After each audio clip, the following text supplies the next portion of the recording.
To su 3 žene, 3 radnice, prijateljice. One su jedna drugoj najveća potpora i najveća konkurencija.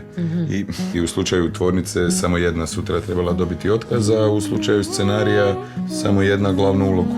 Ja sa ovim svojim kolegicama iz Kamenskog imam odličan odnos. Postoji neko ko sve zna. Za nekoga je to dragi Bog, a za nekoga je to portirka u firmi.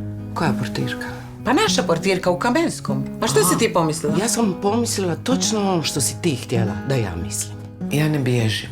Ja sad samo idem. Što je ovo sad bilo? Pa glumi.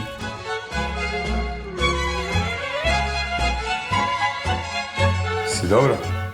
Sad je Zihar dobila glavnu ulogu. Ma da. Pa, gospodine redatelju, nadam se da ste zadovoljni. Ovo je sve bila gluma. Pa ti bi to trebao znati, isto studirao.